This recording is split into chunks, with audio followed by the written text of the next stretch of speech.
Yo, welcome back. This is Stu42 with another Minecraft video.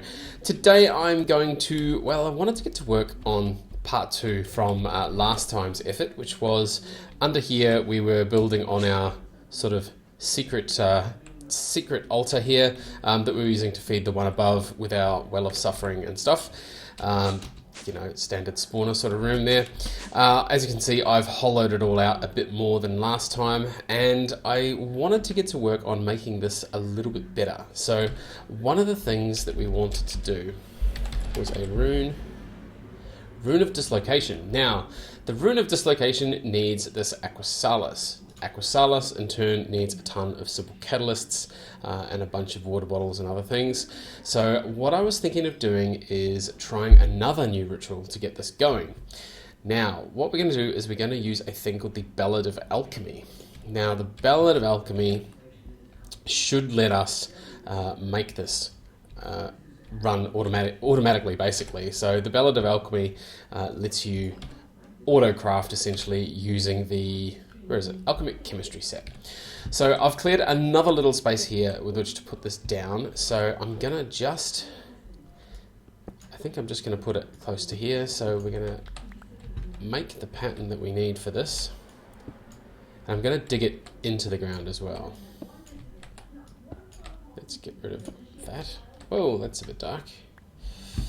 Let's shoot one of those up there. So there's that there. That,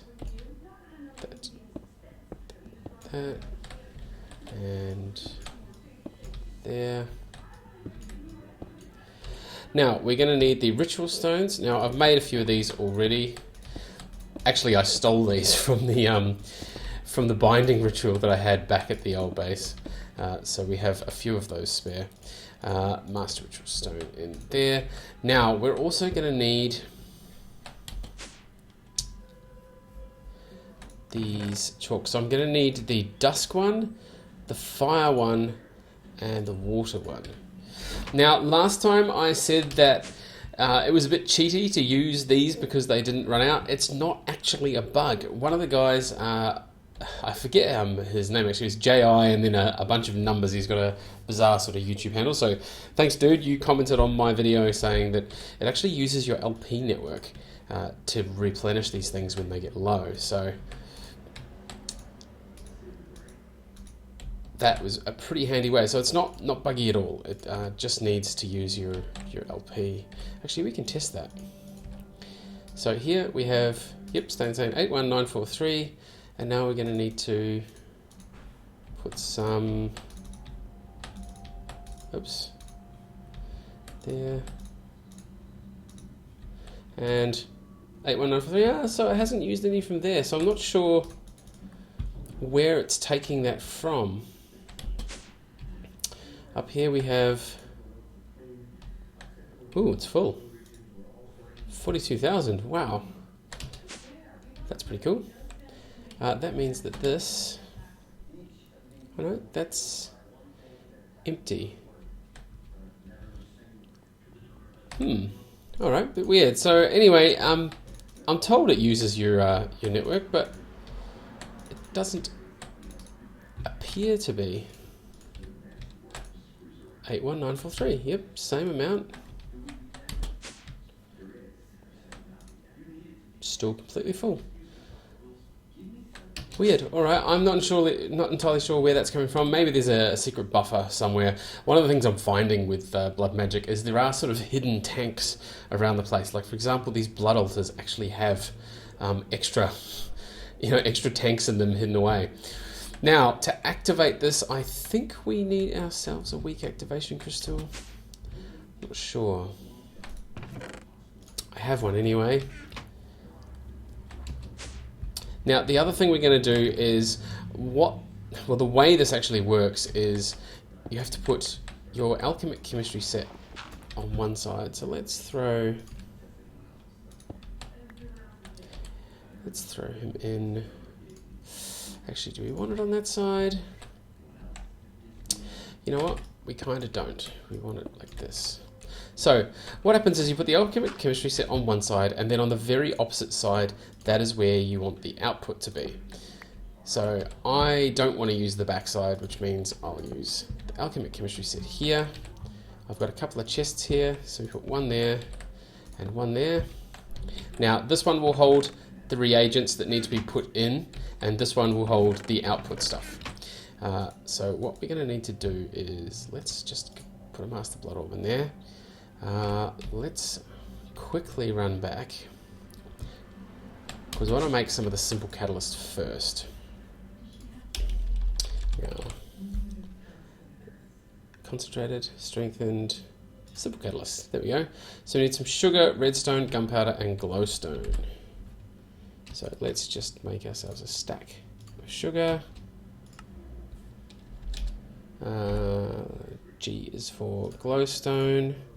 Let's just throw those back in there. And we're going to need some gunpowder, which we've got tons of, and redstone, 2 stacks. Cool.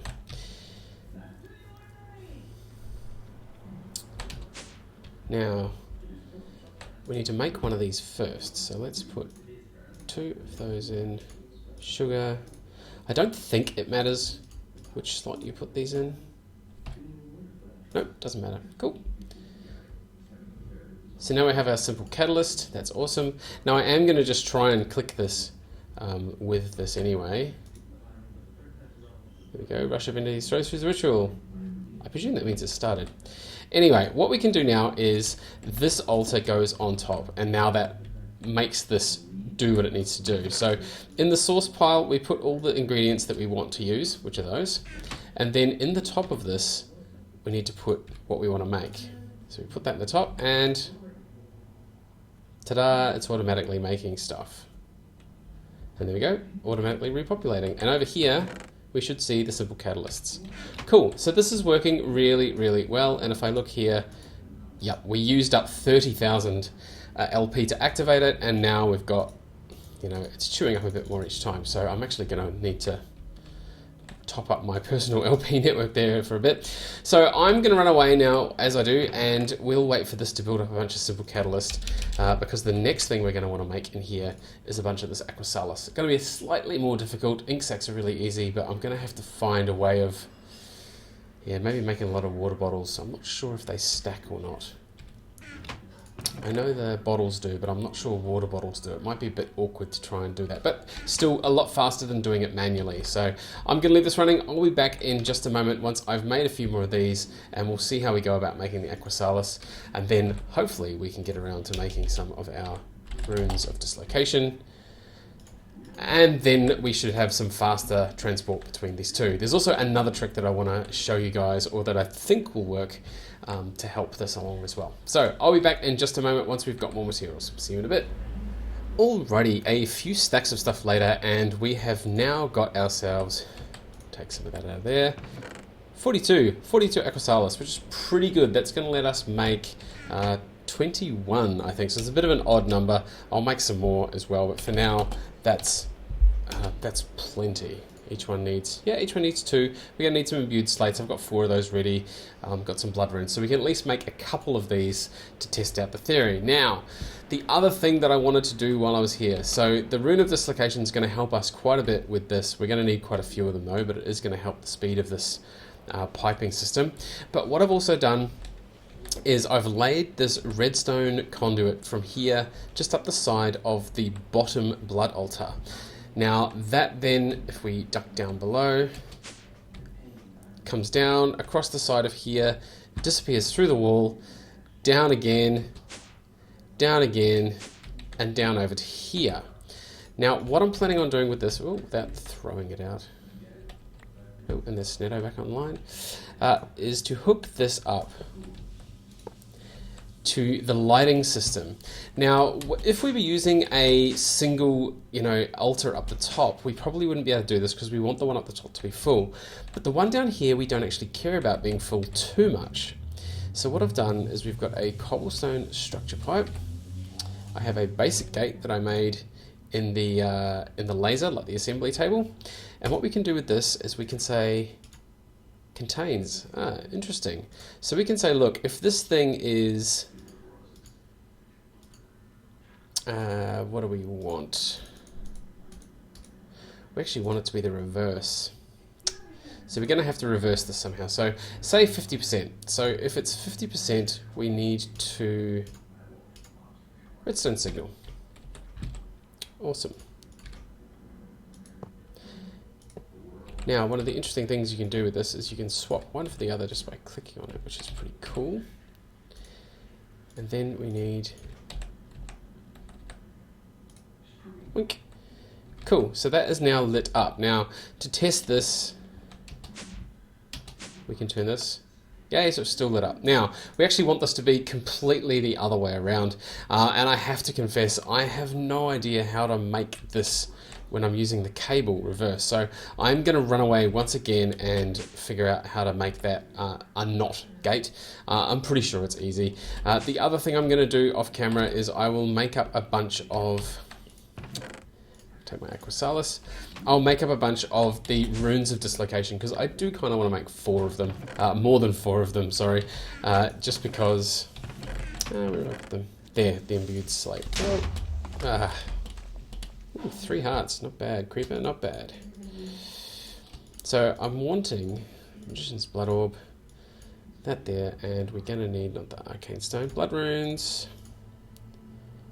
Cool, so I can make 4 of these at least. So I'm going to run away, I'll make a few more of these, it's going to take me a while to make those slates, and we'll get the NOT gate sorted out for that off switch as well, because essentially what I'm planning on doing is we'll just leave the switch off, and then it'll automatically turn it on and off when this altar here gets below 50%. So I'll be back in just a minute with more of the stuff and the answer to this redstone thing. See you in a bit.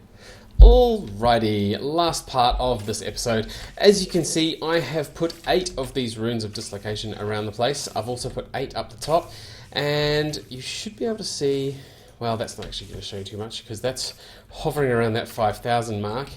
Now, I had to go old school for this.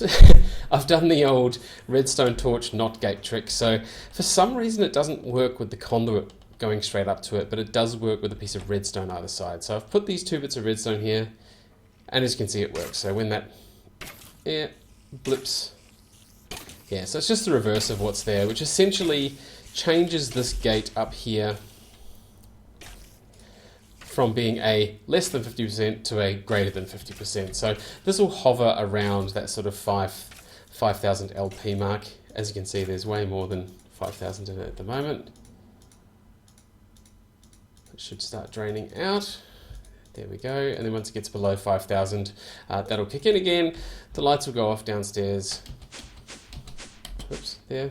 Yeah, the lights will go off and more things will spawn. So that's working really, really well. The other bit that's working well, I've also got 8 of these Runes of Dislocation up here. And if we look at this, we can see, you know, that's growing much more than, it's normally 1 millibucket per tick. So it's normally like 20 LP every second. That is going way faster than 20 LP every second. In fact, if I go 1, 2, 3, 4, that's maybe 60-ish. So we've done maybe 3, maybe a little bit more with these. So you do, these add together. So I am going to make a few more of these. I'll probably make at least another 8 for each of the 2 altars. Maybe make a few more for the one below, not sure yet. But we'll get that sorted out. And then this will be, you know, growing in size quite well. As well as the tank. Like if you remember, down here we've got this tank here. So that'll fill up also. Cool, and that's pretty much us for this episode. We've done another few things. Managed to get automated Alchemic Chemistry Set, which is pretty cool.